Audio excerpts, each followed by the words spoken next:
Markus pasal 14 ayat 1-9. Hari raya Paskah dan hari raya roti tidak beragi akan mulai 2 hari lagi. Imam-imam kepala dan ahli-ahli Taurat mencari jalan untuk menangkap dan membunuh Yesus dengan tipu muslihat. Sebab mereka berkata, jangan pada waktu perayaan, supaya jangan timbul keributan di antara rakyat. Ketika Yesus berada di Betania, di rumah Simon si Kusta, dan sedang duduk makan, datanglah seorang perempuan membawa suatu buli-buli pualam berisi minyak narwastu murni yang mahal harganya. Setelah dipecahkannya leher-leher buli-buli itu, dicurahkannya minyak itu ke atas kepala Yesus. Ada orang yang menjadi gusar dan berkata seorang kepada yang lain, untuk apa pemborosan minyak narwastu ini? Sebab minyak ini dapat dijual 300 dinar lebih dan uangnya dapat diberikan kepada orang-orang miskin. Lalu mereka memarahi perempuan itu.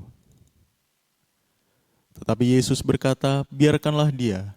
Mengapa kamu menyusahkan dia? Ia telah melakukan suatu perbuatan yang baik padaku. Karena orang-orang miskin selalu ada padamu dan kamu dapat menolong mereka bila mana kamu menghendakinya. Tetapi aku tidak akan selalu bersama-sama kamu. Ia telah melakukan apa yang dapat dilakukannya. Tubuhku telah diminyakinya sebagai persiapan untuk penguburanku. Aku berkata kepadamu, sesungguhnya di mana saja Injil diberitakan di seluruh dunia, apa yang dilakukannya ini akan disebut juga untuk mengingat dia. Yohanes pasal 12 ayat 1-8. 6 hari sebelum Paskah, Yesus datang ke Betania, tempat tinggal Lazarus yang dibangkitkan Yesus dari antara orang mati. Di situ diadakan perjamuan untuk dia dan Marta melayani, sedang salah seorang yang turut makan dengan Yesus adalah Lazarus. Maka Maria mengambil setengah kati minyak narwastu murni yang mahal harganya, lalu meminyaki kaki Yesus dan menyekanya dengan rambutnya, dan bau minyak semerbak di seluruh rumah itu. Tetapi Yudas Iskariot, seorang dari murid-murid Yesus yang akan segera menyerahkan dia berkata, mengapa minyak narwastu ini tidak dijual 300 dinar dan uangnya diberikan kepada orang-orang miskin? Hal itu dikatakannya bukan karena ia memperhatikan nasib orang-orang miskin, melainkan karena ia adalah seorang pencuri. Ia sering mengambil uang yang disimpan dalam kas yang dipegangnya. Maka kata Yesus, biarkanlah dia melakukan hal ini mengingat hari penguburanku. Karena orang-orang miskin selalu ada pada kamu, tetapi aku tidak akan selalu ada pada kamu.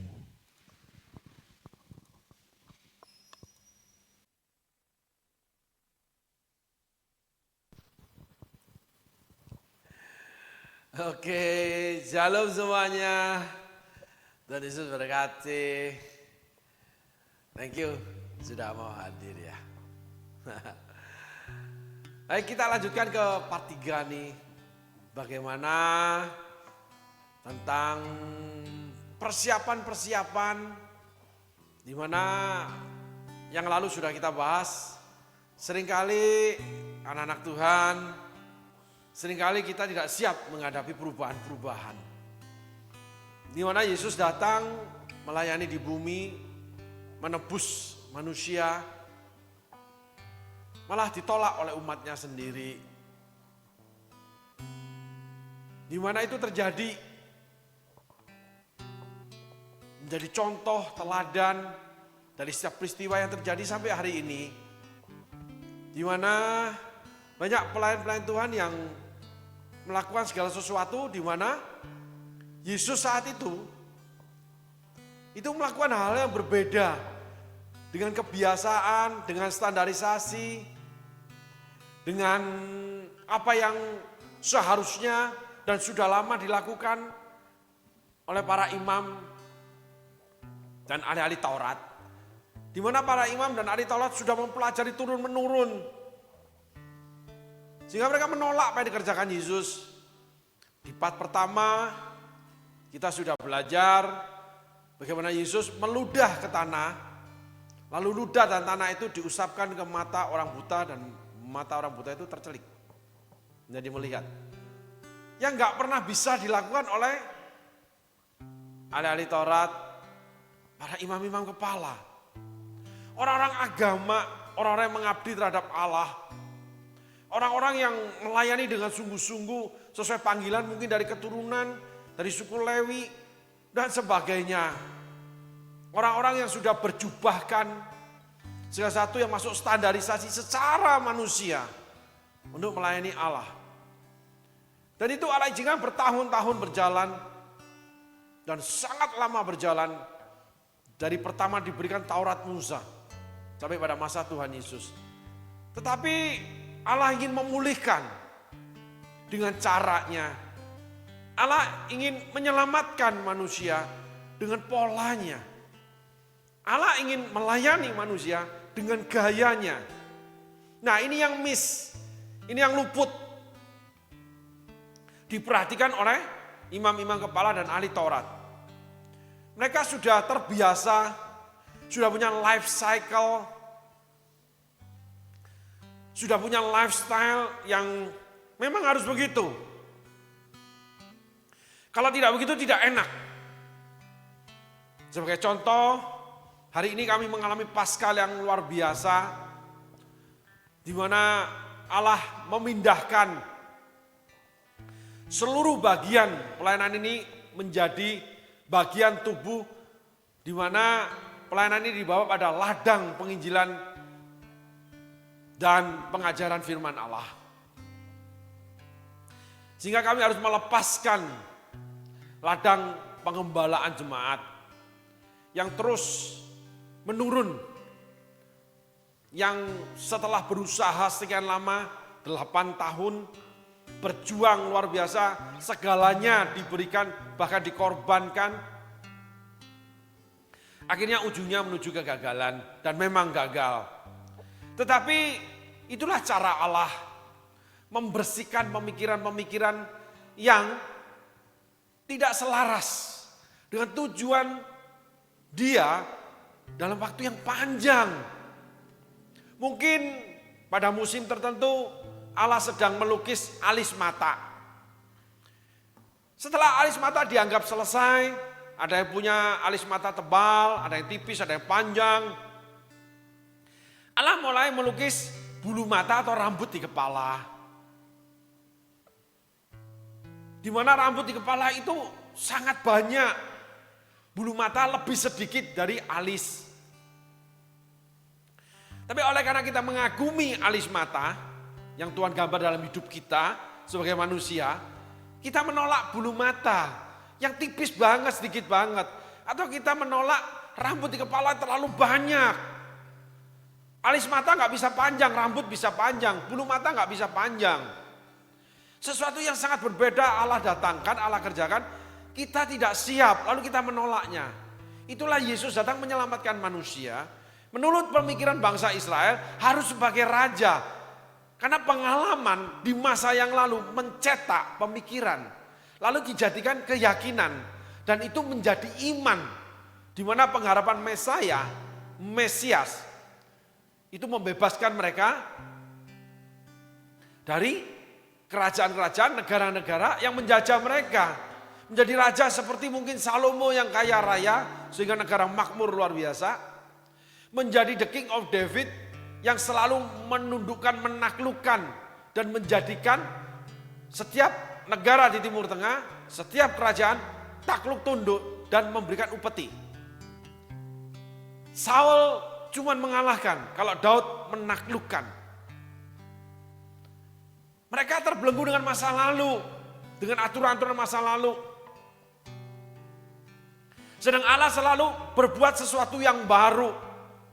Selalu baru setiap pagi, baru setiap hari. Besar setiamu Tuhan, besar setiamu. Kita tidak siap. Akhirnya kita memandang Allah itu statis. Allah itu stagnan, Allah itu seperti patung yang cuman itu aja. Padahal Allah itu hidup, Allah itu dinamis. Yesus itu hidup dan Yesus selalu memiliki pemikiran-pemikiran dalam jangka panjang dalam rencana Allah yang sempurna. Sampai kepada pemerintahan Yesus sebagai Raja di bumi yang baru. Untuk seluruh umat manusia yang menerima dia sebagai Tuhan. Di dalam kehidupan mereka selama di bumi. Sehingga yang mati dibangkitkan, yang dibuang ke laut akan dibangkitkan. Pesta anak domba 1000 tahun, iblis dibelenggu. Setelah itu iblis dilepas. Di situ ada antikris. Nah, setelah antikris selesai, akan ada penghakiman tata putih, Yesus menjadi hakim agung. Setelah itu anak-anak Allah yang hidupnya dibenarkan menjadi domba di sebelah kanan Allah. Itu akan memerintah bersama Yesus di bumi yang baru. Dan sementara ini mereka yang dipanggil pulang, yang meninggal, ditempatkan di Taman Firdaus. Karena Yesus berkata terhadap penjahat yang ada di sebelahnya, saat ini juga kamu di Firdaus bersama aku. Nah, itulah rancangan-rancangan Alkitabiah yang ditulis firman Allah yang bisa kita baca dan mengerti. Sehingga betapa pentingnya kita menggenapi rancangan Allah. Dan kita harus selalu mempersiapkan diri. Ada sebuah peristiwa di mana murid-murid setelah Yesus melayani dibawa menyeberang menuju Gerasa, menyeberang sebuah danau pada petang hari. Bersama murid-murid sekian banyak, mereka menaikin perahu dan Yesus bersama murid-murid di perahu. Di sebuah perahu. Tiba-tiba terjadi namanya badai. Murid-murid sudah berusaha mengeluarkan air dengan luar biasa, mengandalkan kemampuan mereka sebagai nelayan. Sampai akhirnya nggak mampu lagi, terlalu lelah, air malah semakin penuh di perahu dan perahu akan tenggelam. Baru mereka membangunkan Yesus. Sang Yesus kenapa tidur? Yesus tahu yang akan datang. Dia tahu akan dibangunkan. Dia tahu apa yang dia harus lakukan untuk meredakan badai yang melanda setiap anak-anaknya. Yesus tahu. Sehingga betapa pentingnya kita mengandalkan Tuhan. Bersandar kepada Tuhan. Dan berharap sepenuh-penuhnya kepada Tuhan. Dan ketika Yesus dibangunkan, Yesus mencela. Yesus menasehati, Yesus mengkoreksi, Yesus menegur. Di manakah imanmu? Kenapa kamu tidak percaya? Hai badai, berhentilah. Dan badai itu stop, berhenti. Lazarus keluar. Tuhan, itu udah 4 hari mati, udah jadi bangke nih, udah bau nih. Lazarus keluar dengan seluruh pembungkus kain kafan itu. Mungkin kayak pocong kali ya. Dengan wewangian yang diberikan di mayatnya, hidup dia. Sedangkan perempuan-perempuan melihat, siapa yang sanggup menggulirkan batu itu? Banyak sekali pemikiran kita, rencana kita, yang malah menghalangi Tuhan. Karena tidak percaya. Di mana akhirnya Yudas mencuri uang persembahan untuk masa depan dia. Karena apa? Finally, setiap kejahatan, setiap pelanggaran, setiap kesalahan akan menuju garis di mana Allah gariskan itu final, selesai. Hukuman akan didatangkan untuk kamu. Sementara dalam pelarian kita di dalam kejahatan kita, seakan-akan Tuhan tidak peduli, Tuhan diam. Tidak. Tuhan tidur di atas perahu. Didiamkan murid-murid yang mengandalkan diri. Sebuah pembelajaran yang hebat buat kita. Seringkali kita merasa berhasil karena mengandalkan diri. Menjadi kaya, menjadi berhasil, dipakai Tuhan, membangun pelayanan, membangun rumah tangga, membangun sesuatu menurut pemikiran sendiri. Kayaknya berhasil, Yudas berhasil mencuri. Tuhan tahu, tapi Tuhan tidak mau ngomong. Karena waktu Tuhan ngomong, Yudas malah lebih jahat. Dia malah menjual Yesus. Tapi kenapa Tuhan kok pas yang ngomong pada waktu dia tahu Yudas akan menjual dia? Kenapa kok Yudas jangan mencuri, kamu nanti menjual aku loh. Yesus pribadinya enggak centil, Yesus pribadinya enggak merayu, Yesus pribadinya enggak menangis meronta-ronta. Yesus cuma menangis, sakit, menahan sakit. Eloi, Eloi, lama sabachthani. Allahku, Allahku, kenapa kau tinggalkan aku? Yesus berbicara kepada Bapaknya. Yesus ngomong mungkin agak keras. Karena kesakitan yang tidak sanggup dia tanggungkan lagi. Yesus datang kepada Bapaknya, tidak punya pemikiran yang jahat. Lalu merancangkan tipu muslihat, murid-murid nanti seperti yang diisukan, digosipkan, bahwa yang disalibkan bukan Yesus tapi Yudas. Tidak. Yesus pribadi yang gentleman, sportif, laki banget. Enggak belit-belit, enggak berkelit-kelit, enggak ngomong muter-muter. To the point. Itu Yesus. Eloi, Eloi lama sabachthani. Ini mengajarkan kita. Bahkan kita berdoa enggak usah puter-puter. To the point. Tuhan, aku butuh uang. Tuhan, aku butuh bayar anakku sekolah. Tuhan, setiap bulan uangku enggak cukup. Tuhan, kami sedang sulit.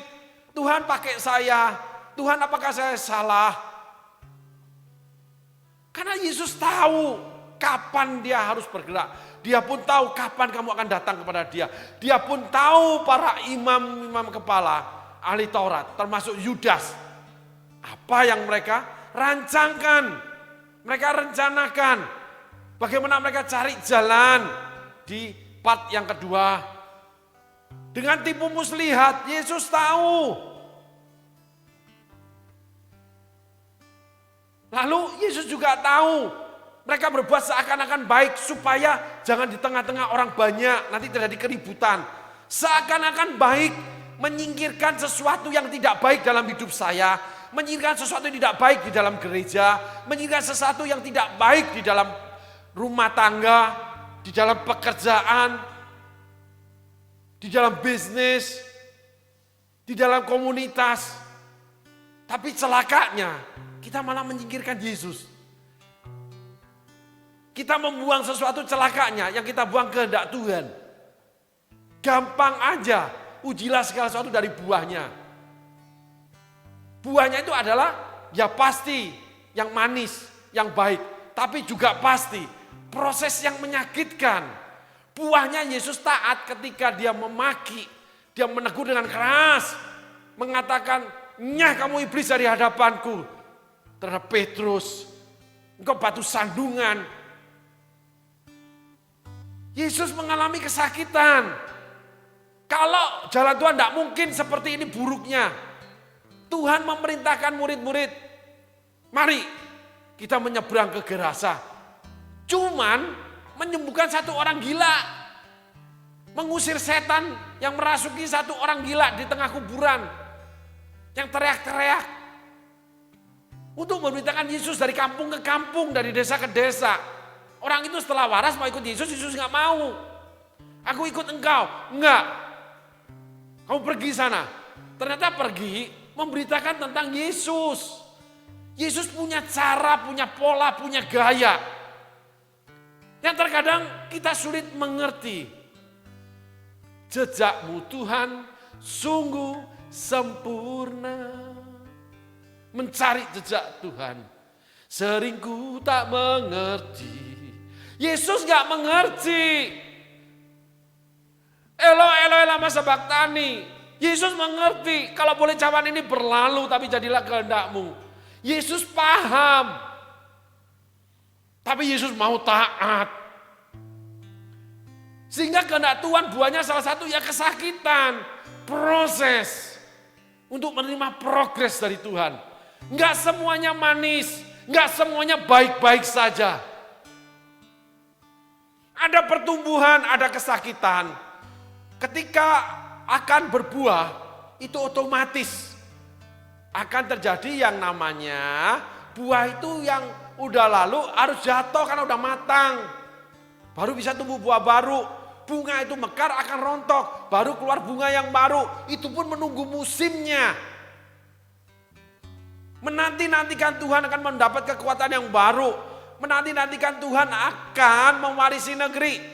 Dan terbang seperti Raja Wali. Janji Tuhan. Murid-murid itu mengatakan, Yesus kamu ingin kami mati. Kenapa? Karena mengandalkan diri sendiri.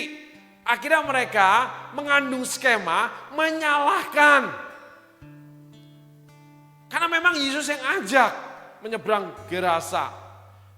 Tapi Yesus tidur karena percaya terhadap Bapaknya. Dia percaya dia akan dibangunkan. Dia percaya dia akan meredakan badai. Yang membelah lautan. Tongkat kuasa dari Allah kepada Musa hambanya. Jadi tidak ada yang mustahil itu seperti itu. Tapi perjalanan itu bukan tidak mustahil. Menjadi mustahil Musa melewati lautan bersama 3-4 juta orang. Kakek, nenek, bayi, ada lembu, ada domba, ada kambing, ada tekukur, ada lemari. Bayangin satu kota pindah. Nggak mungkin menyeberangi lautan, bikin perahu berapa banyak. Raja Fir'aun itu Ramses sudah mengejar beserta tentaranya, udah dibunuh, lalu ditawan dibawa balik. Cuman ngangkat tongkat kayu biasa yang diberikan ketika Allah berjumpa dengan Musa. Tongkat yang menelan ular dari ahli-ahli sihirnya Fir'aun.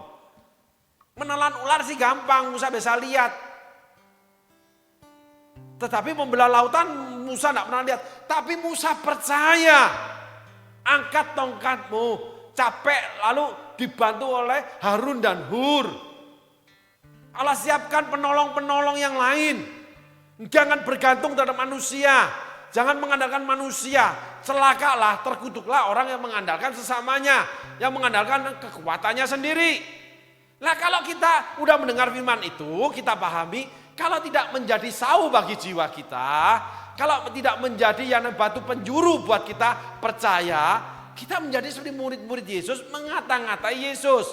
Demikian juga hidup suami istri, demikian juga di dalam pekerjaan, demikian juga di dalam pelayanan, di dalam semua kehidupan. Rasa percaya itu penting. Karena nanti digantikan rasa curiga lalu mengata-ngatai. Itu yang terjadi pada murid-murid. Kenapa kamu tidak percaya? Hai angin berhentilah. Berhenti. Semudah itu Tuhan lakukan. Tapi Tuhan ingin reaksi kita tanpa kita berkasakusuk merencanakan. Sehingga para imam ahli Taurat merencanakan. Lalu mengajak bersama yang lain dengan tipu muslihat supaya terlihat baik. Itu sangatlah dilarang oleh Alkitab. Karena yang diajak itu penjahat, bukan penjahit. Kolaborasi yang jahat itu sangatlah tidak baik.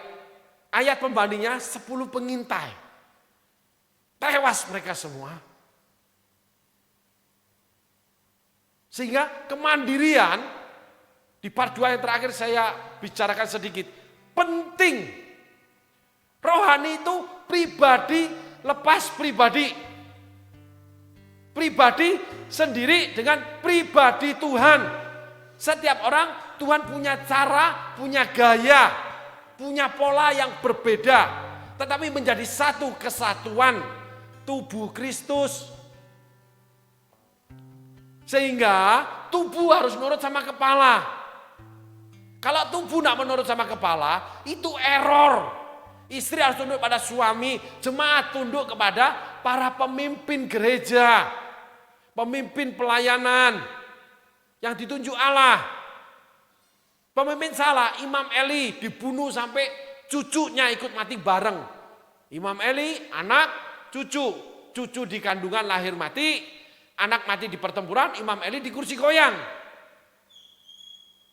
Karena mau makan, namanya persembahan-persembahan yang dipersembahkan pada Allah. Stroke jantung mati di kursi goyang. Bareng dengan anak-anaknya, lalu bareng dengan cucunya. Kok ya persis seperti yang diperkatakan Nabi Samuel. Enggak kebetulan. Sehingga betapa pentingnya kita dengar-dengaran suara Tuhan. Salah satunya hamba-hamba Tuhan yang menyampaikan kebenaran firman Tuhan. Kalau Anda anggap tidak benar, ujilah segala sesuatu. Jangan difrontalin, jangan dibenturin, jangan dirusak. Karena itu akan berbalik merusak saudara.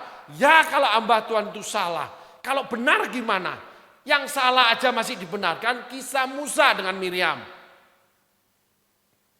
Betapa Allah melindungi orang-orang yang diberikan tugas walaupun orang itu salah. Setelah itu Musa berhadapan sama Tuhan, kasus yang namanya batu dipukul, keluarlah air. Disuruh ngomong kok batu dipukul. Allah bicara itu overall 40 tahun Musa mengikut Tuhan. Kamu tidak menghormati aku di hadapan umatku. Jadi diadili di akhirnya Musa. Dikumpulin salahnya terus. Allah punya cara, punya pola, punya gaya menangani setiap anak-anaknya. Setiap anak-anak Tuhan itu punya pola, punya cara, punya gaya sendiri-sendiri. Kita harus siap menerimanya. Alis harus dibuat, bulu mata harus dibuat, rambut pun harus dibuat. Ada lagi yang namanya bulu ketiak, enggak jorok. Karena bulu ketiak ini yang mendinginkan suhu tubuh kita. Ada fungsinya. Bulu kaki untuk laki-laki, lalu bulu-bulu yang lain. Ada fungsinya. Jadi tidak ada yang jorok, tidak ada yang salah, tidak ada yang tidak terhormat. Tetapi menyalahkan, membuat jorok, itu yang salah di hadapan Tuhan. Segala yang Tuhan ingin kerjakan. Apalagi lalu menggolkannya dengan tipu muslihat, mencari jalan. Lalu terlihat kayaknya baik. Kami berpisah baik-baik kok Pak. Kami bercerai baik-baik. Kami dewasa. Kami menangani anak baik-baik. Kalau langkah kita baik-baik saja ketika melanggar firman Tuhan, kita nggak perlu jadi Kristen. Kita nggak usah jadi Kristen. Kita nggak usah terima Yesus sebagai Tuhan. Omong kosong, bullshit semua itu nantinya. Kalau pelanggaran terhadap firman Allah, kalau keluar dari panggilan Allah, kita baik-baik saja, kita nggak butuh Alkitab. Kita cuma melihat orang melakukan dari dirinya baik-baik saja, kita ikutin. Jadi nggak ada Tuhan di dunia ini. Yang ada semua manusia adalah Tuhan bagi manusia yang lain. Sederhana sekali pemahamannya. Sehingga seringkali seperti Allah itu tidak peduli. Seringkali seperti Allah itu diam saja. Danau Gerasa sampai murid harus membangunkan Yesus. Yudas didiamkan sampai Yudas dirasuki iblis. Udah dibongkar salahnya loh, masih melakukan. Akhirnya Yudas mati bunuh diri, ususnya terburai keluar, baca Hakal Dhamma. Kesalahan yang dibiarkan berujungan maut. Lebih baik ditegur oleh Tuhan. Punya kesempatan balik. Punya kesempatan sadar. Punya kesempatan bertobat. Tapi kalau nggak mau sadar, pukulan yang akan mendatangi kita. Pukulan tidak membuat kita sadar, hajaran mendatangi kita. Tidak sadar disesat, tidak sadar masuk neraka sudah. Neraka kehidupan masih mengerasan hati, masuk neraka beneran. Kekal abadi bersama iblis dan pengikut-pengikutnya. Ini penting saudaraku. Sehingga kita belajar bahwa asumsi, estimasi, ekspektasi belum tentu benar.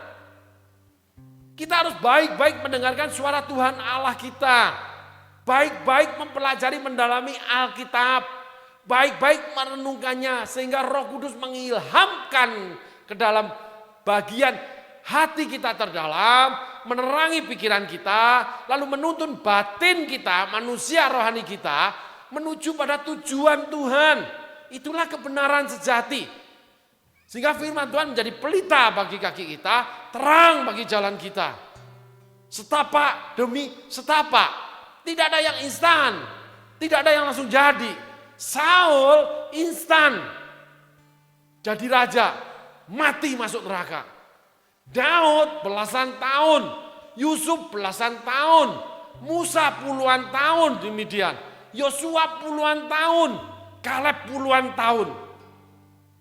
Sehingga mereka berhasil melaksanakan kehendak Allah walaupun penuh dengan catatan-catatan kekurangan. Tetapi dalam kelemahanmu, kuasaku sempurna bekerja. Justru ketika kita lemah, kita salah, kita mengangkat tangan ke surga, menadahkan tangan kepada Allah Bapa, menekuk lutut kita berdoa, memohon ampun, memohon pertolongan, memohon tuntunan, Tuhan akan di dalam kelemahanmu, kuasaku sempurna bekerja.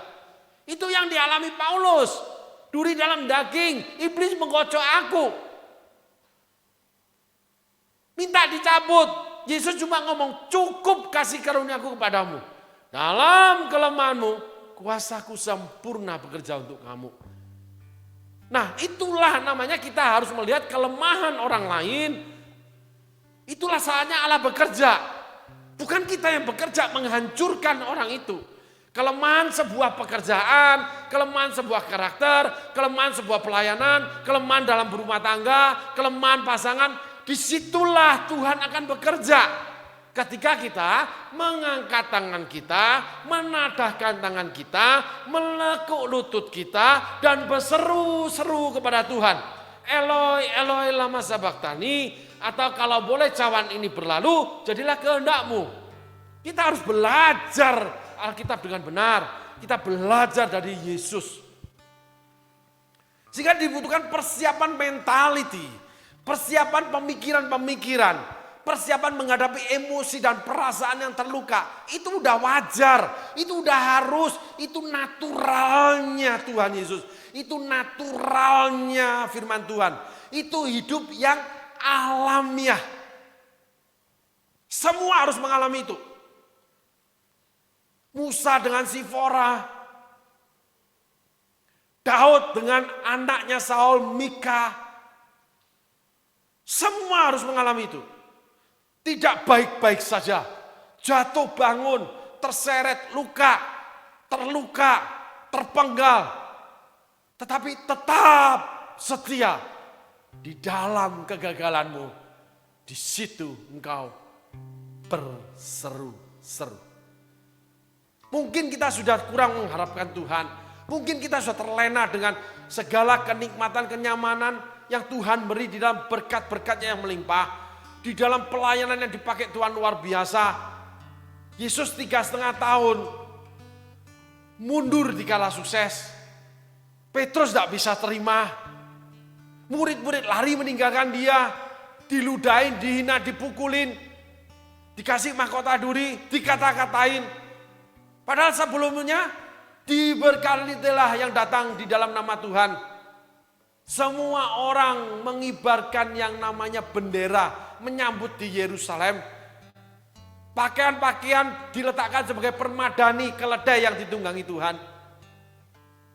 Undur di kala sukses. Tuhan Yesus sadar kalau ada jejaknya Allah di sana. Masuk Taman Getsemani. Persiapkan dirimu menerima salib. Dan Yesus meresponinya. Walaupun dia tahu itu sulit nanti buat dia. Tapi dengan gagah dia mengatakan, nyah kamu iblis dari hadapanku. Setelah itu limbung dia. Sehingga pertempuran kehidupan kekristenan, pertempuran dalam keimanan kita, pertempuran di dalam pertumbuhan rohani kita, kita harus siap berdiri gagah sampai tetes darah penghabisan ketika kita disalahkan, ketika kita mengalami kegagalan, ketika kita dipanggil lebih laut jejak yang tidak enak, ketika seakan-akan semua dilenyapkan, diambil, sepertinya kita gagal. Disitulah Allah menunggu kita berdoa seperti Yesus.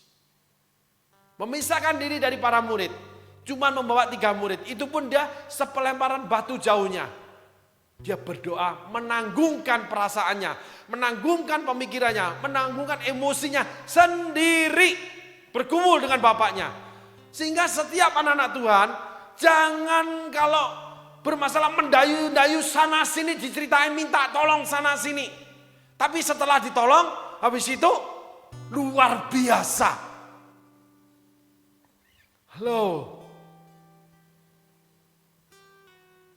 Yesus tidak minta tolong. Dia cuma bicara sama bapaknya.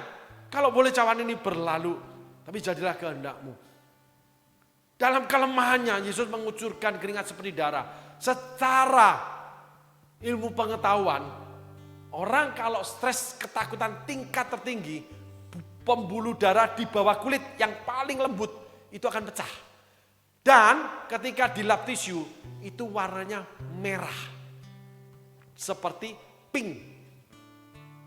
Itu benar. Sehingga kain kafan yang ditemukan diselidiki secara ultraviolet, kemajuan teknologi, itu benar. Persis letaknya seperti tubuh Yesus yang dicambuk, seperti kepala Yesus yang diberikan mahkota duri. Di mana ada luka, di situ ada jejak darah. Karena kain kafan untuk mayat atau jenazah, setiap orang Yahudi yang meninggal itu ada caranya melipatnya. Karena ada adat istiadat yang menentukan itu. Itu penting, saudara. Nah, disitulah kita harus bersiap-siap. Hidup selalu siap, siap tidak siap tetap terjadi. Kehendak Tuhan tidak bisa kita lewati. Musim tidak bisa kita tunda. Matahari nggak tenggelam cuma satu kali. Yosua. Tidak semua orang dibangkitkan dari kematian oleh Yesus seperti Lazarus. Tuhan punya cara, punya pola, punya gaya sendiri.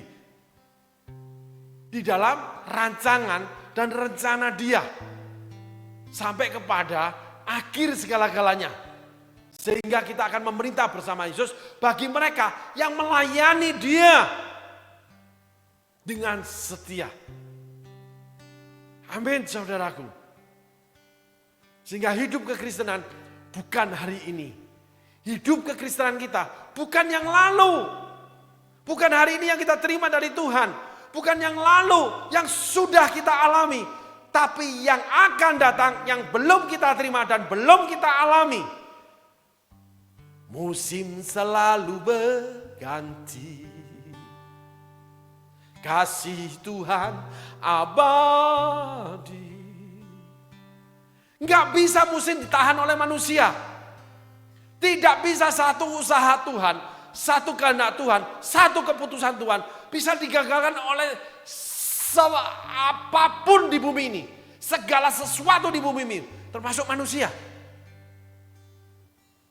Semuanya pasti terjadi. Sehingga Yesus harus disalibkan. Genaplah nubuat Yesaya 53. Semua sudah tertulis. Semua sudah ada di kitab kehidupannya Allah. Musa ceritakan itu. Semuanya sudah ada. Semua sudah Allah tentukan. Semua sudah tertulis. Kita tinggal menjalaninya. Tetapi kita akan gagal. Ketika kita tidak bersiap. Itu yang terjadi. Para imam kepala, ahli Taurat tidak siap menerima Yesus sebagai Tuhan. Banyak orang tidak siap kalau itu memang dari Tuhan. Mereka menolak dengan keras. Lebih celaka lagi, mereka merancangkan, mereka mencari jalan dengan tipu muslihat. Gandeng sana, gandeng sini, kolaborasi.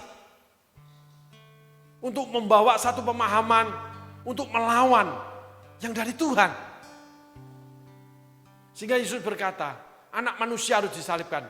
Tapi celakalah orang yang menyalibkan anak manusia itu.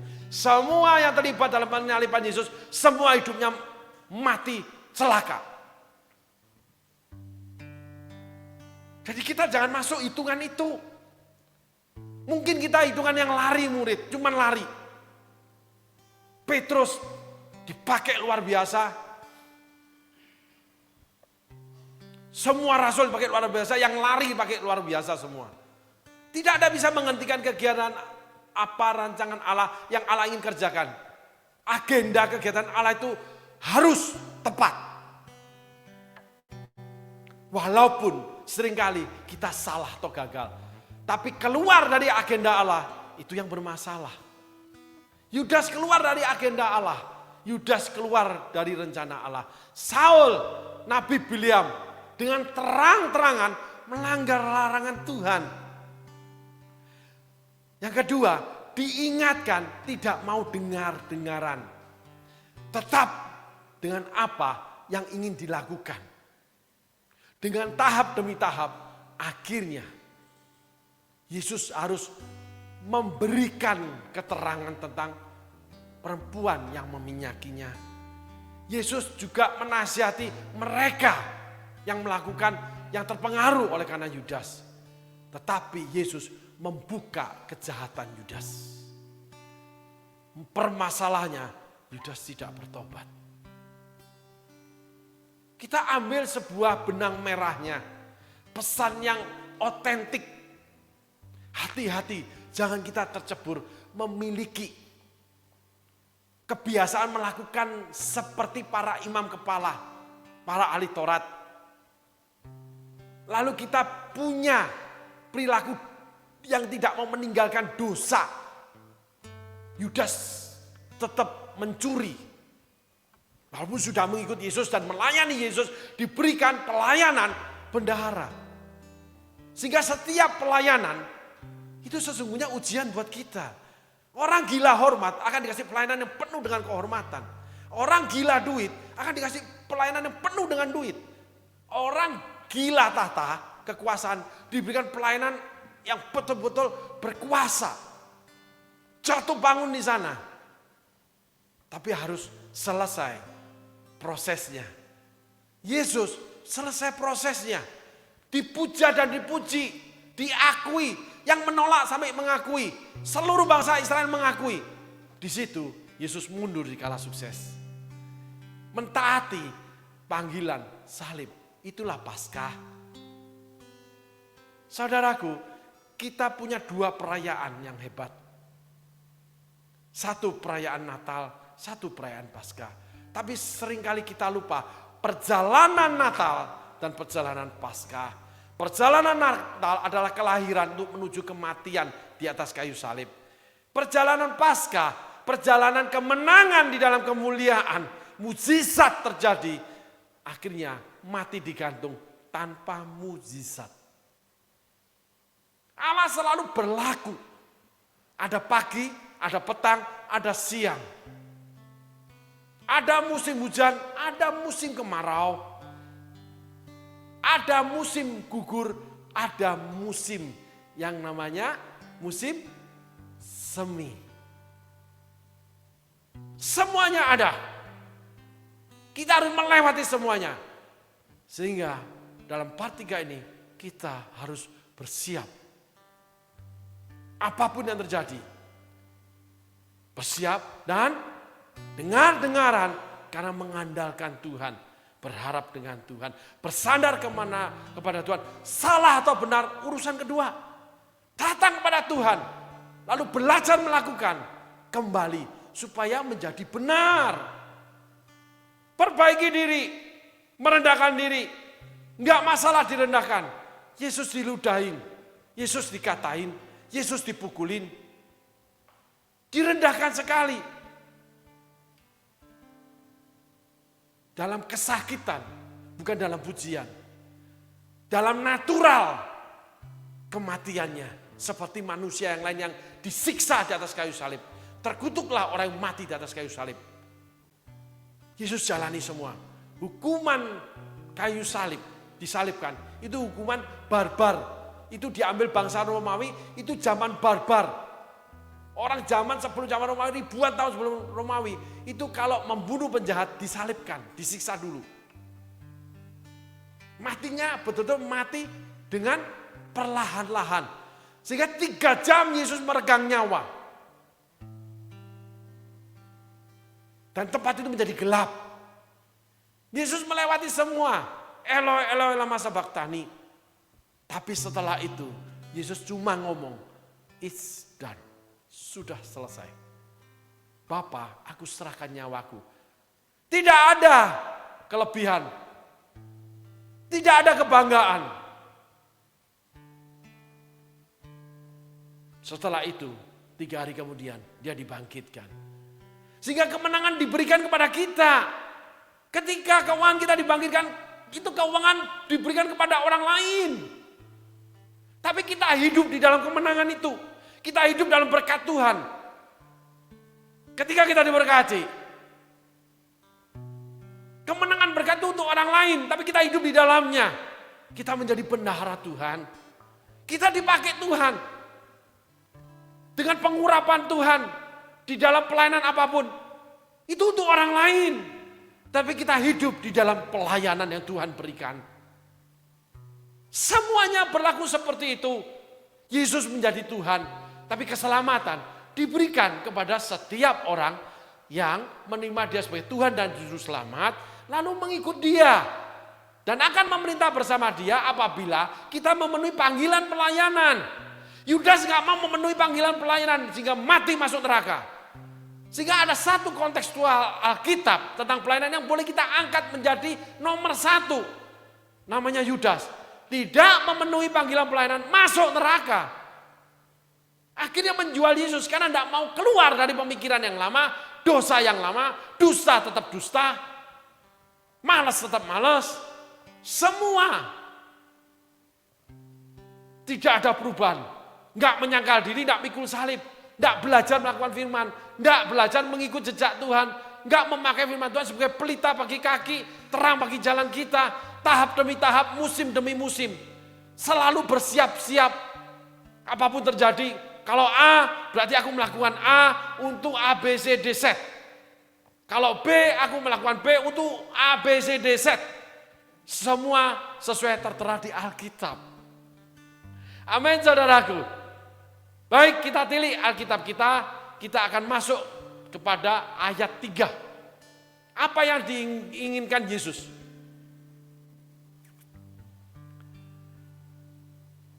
Nah, setelah para imam-imam kepala itu mencari jalan dengan tipu muslihat, tetapi orang nggak boleh tahu, jangan di depan orang banyak.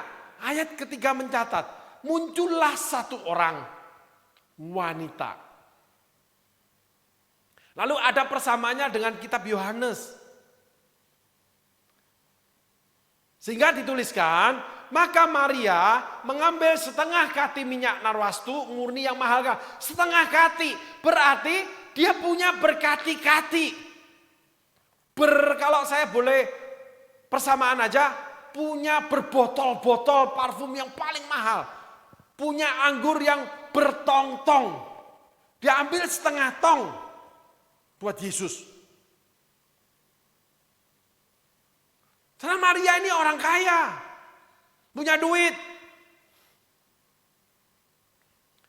Tapi Yudas menyalahkannya. Jadi buat apa untuk Yesus? Lebih baik buat orang miskin. Nah, di sini ada hal yang tipis sekali yang kita harus belajar, tipis banget. Jadi lebih condong ke manusia daripada ke Tuhan. Seringkali kita itu pelayanan terjebak melayani manusia sebaik-baiknya, tapi kita tidak sadar kalau kita sudah bergeser menjadi bukan kehendak Tuhan. Nah, ini tipis banget menceritakan bahwa perempuan ini melakukan yang baik buat Tuhan. Tapi nggak boleh sama Yudas. Dan Tuhan protes. Biarkan dia melakukan yang baik untuk aku. Karena ini akan dikenang selama-lamanya. Selama Injil diberitakan. Wanita ini dalam kisah-kisah lain bisa dituliskan. Tapi kita pada minyak narwastu dulu. Ternyata wanita ini orang yang punya duit. Apapun profesinya. Sehingga di dalam dunia ini,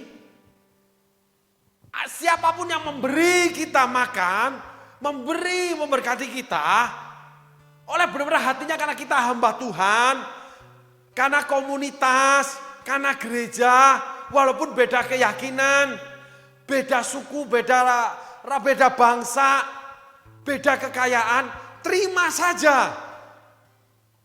Karena mereka melakukan yang baik. Mungkin yang tidak sepemahaman dengan kita, menerima kita di rumahnya. Dalam perjalanan seorang hamba Tuhan, mungkin karena tahu, oh ini daripada pendeta Kristen, orang rohaniwan, aku kasih diskon. Padahal yang punya hotel, yang punya rumah makan bukan orang Kristen. Dia punya pemahaman yang baik untuk pendeta. Karena imam-imam mereka, dia punya pandangan baik. Apapun keyakinan mereka, kita boleh terima. Yudas tidak terjebak pada pemikiran ahli Taurat, imam-imam kepala. Akhirnya menjadi sepemahaman karena terus berunding. Terus ngobrol untuk menyerahkan Yesus. Ini rahasianya saudaraku. Pergaulan yang buruk merusak kebiasaan yang baik. Itulah arti kolaborasi saudaraku. Itu artinya. Akhirnya kita menjadi sepemahaman dengan pengaruh-pengaruh orang mempengaruhi kita. Di mana itu beralaskan firman Tuhan. Karena para imam kepala dan para ahli Taurat itu orang-orang yang memakai bahasa-bahasa Taurat. Bahasa-bahasa ibadah. Kenapa murid-muridmu tidak cuci tangan? Yang dicampur dengan kehendak manusia, adat istiadat. Dan itu ditolak Yesus. Sehingga seringkali di dalam kegerakan kekristenan, ya pelayanan ini khusus untuk orang-orang Kristen, saudaraku ya. Gitu, saya tidak pernah bicara untuk yang lain. Saya memahami, saya menghormati. Nah, di dalam kekristenan itu selalu terjadi gelombang demi gelombang pembaruan Allah. Gelombang demi gelombang kegerakan baru di mana yang belum pernah terjadi. Bahkan yang lebih dari yang lalu. Petrus bayangannya menyembuhkan orang sakit belum pernah terjadi. Petrus mempertobatkan 5.000 orang melebihi Yesus. Dan sebagainya. Yang penting ada firman-Nya. Kamu akan melakukan perbuatan yang lebih besar dari yang pernah kulakukan. Sehingga pemahaman kita Alkitabiah itu sederhana sekali. Diputer-puter karena kita punya pemahaman yang kita bahas yang terakhir ini. Karena kita banyak dipengaruhi pemahaman yang lain. Sehingga kita kehilangan jejak Tuhan. Malah kita nanti menolak Tuhan, mengikuti kesalahan yang dilakukan orang yang mempengaruhi kita. Celaka sudah kita ini. Sehingga Yesus tidak mau dipengaruhi Petrus. Itulah namanya, hendaklah kamu kuat di dalam Tuhan, di dalam kasih karunia-Nya, di dalam perintah-perintah Dia. Yang dikatakan taat dan setia. Hal ini kita belajar saudaraku dari ayat 3. Tolong ditampilkan ayatnya.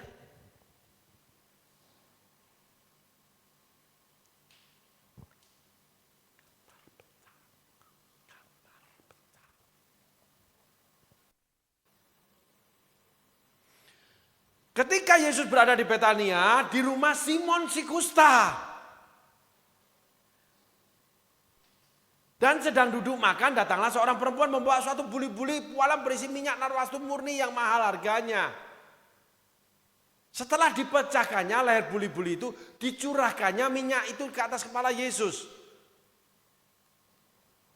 Tolong kembali kepada tadi yang setengah hati. Maka Maria mengambil setengah kati minyak narwastu murni yang mahal harganya, lalu meminyaki kaki Yesus dan menyekanya dengan rambutnya, dan bau minyak semerbak di seluruh ruangan itu. Kembali ke Markus yang ayat 3, kita paralelkan saudaraku. Ketika Yesus berada di Betania, di rumah Simon si kusta, dan sedang duduk makan, datanglah seorang perempuan membawa suatu buli-buli pualam berisi minyak narwastu murni yang mahal harganya.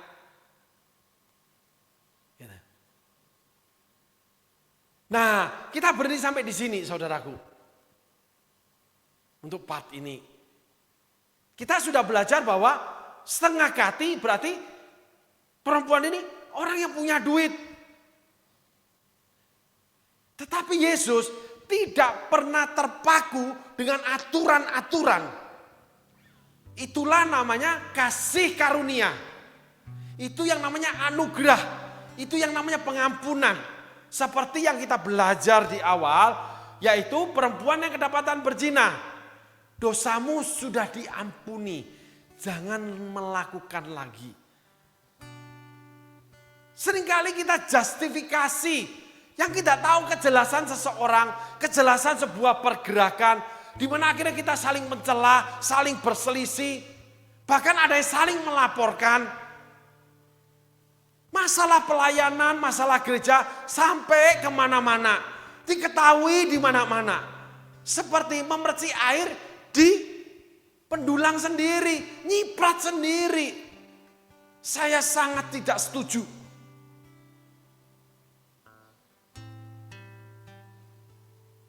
Kita harus saling menjaga, saling melindungi.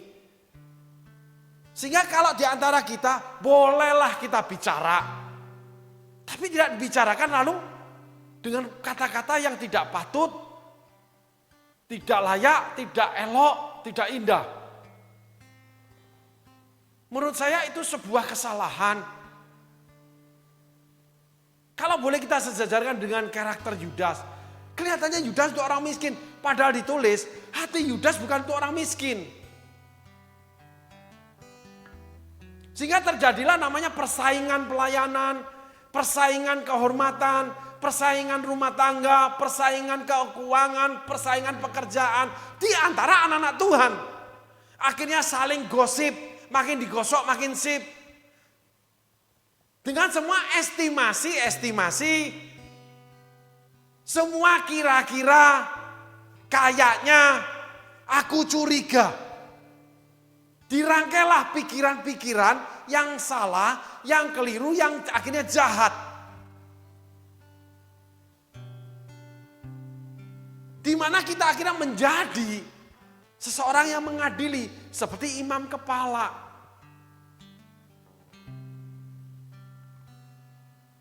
Padahal perempuan ini memberi dan Yesus bela. Sehingga hari ini kita belajar saudaraku. Segala sesuatu kalau diizinkan Tuhan diam. Terima. Kontekstual Alkitab, struktural Alkitab, struktural kerajaan Allah, aturan-aturan kerajaan Allah, the law of spirit, firman Tuhan, itu akan memerdekakan kita dari hukum dosa dan maut. Diam. Nanti Tuhan akan munculkan kebenarannya sendiri seperti fajar di pagi hari. Barulah kita mengerti, ternyata memang orang ini dikhususkan buat Tuhan. Seperti Paulus Barnabas. Ternyata orang ini karakternya aneh seperti Elia. Oh, orang ini punya kelemahan meninggalkan Sifora kayak Musa, istri ditinggalkan, anak ditinggalkan. Tapi kan pekerjaannya dihormati Tuhan. Kan dibela Tuhan. Dia bekerja untuk Tuhan karena memenuhi panggilan Tuhan. Dan Musa memang cinta Tuhan, cinta pelayanannya. Tetapi dalam hidupnya ada yang salah. Yaitu bagian Tuhan. Petrus pun sama. Kalau ada hubungannya dengan namanya Paulus, Paulus langsung protes. Setelah itu Paulus tidak protes.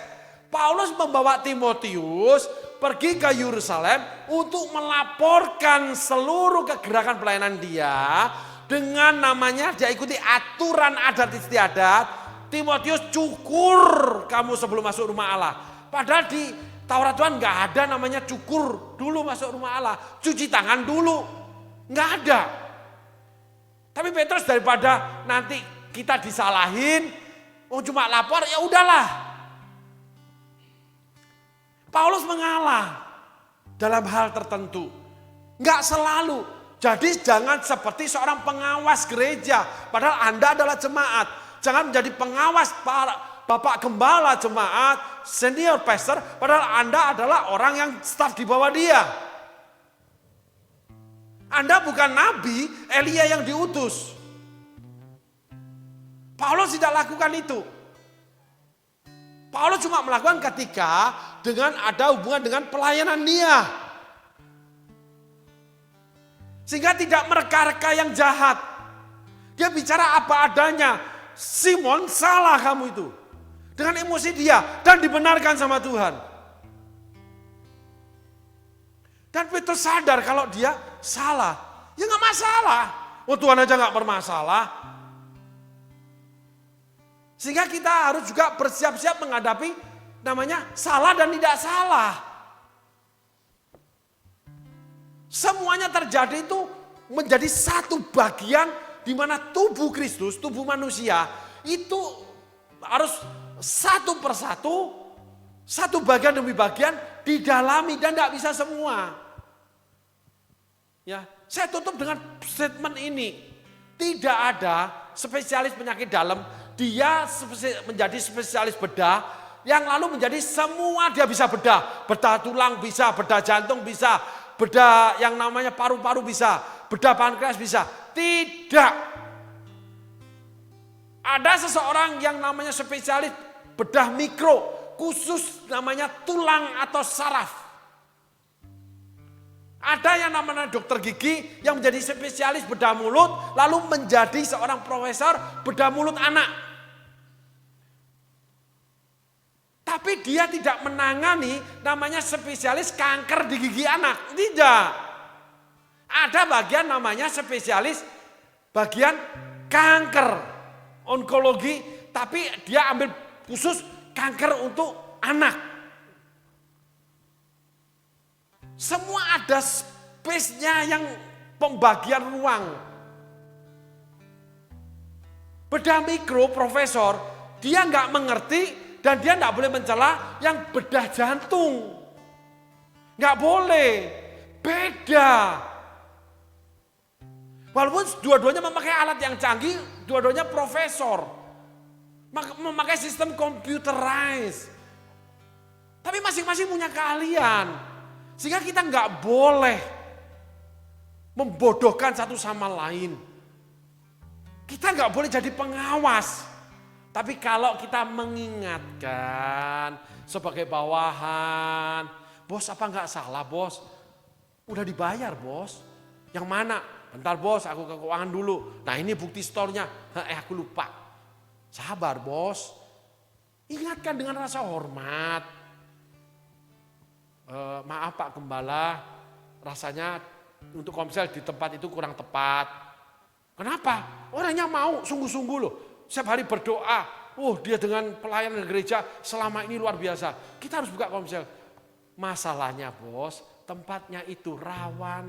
Pulang komsel bos, itu banyak segala sesuatu di tempat itu yang bisa terjadi. Karena itu tempatnya rawan dengan kejahatan bos, rumahnya. Nanti jemaat tidak mau datang. Oh iya. Jadi gimana? Kalau Bapak Gembala mau tetap lanjut, karena nanti ada perlindungan Tuhan, silahkan gak apa-apa. Tapi hasilnya bisa kita gagal loh. Gitu saudaraku. Mengingatkan itu boleh, tapi tidak datang sebagai pengawas lalu mendelik, melotot, bicara nada tinggi. Terus nggak mau sama sekali mendengarkan, menerima. Dijalani dulu. Kalau rugi, ya pemimpin yang rugi. Nggak ada masalah, kita nggak rugi.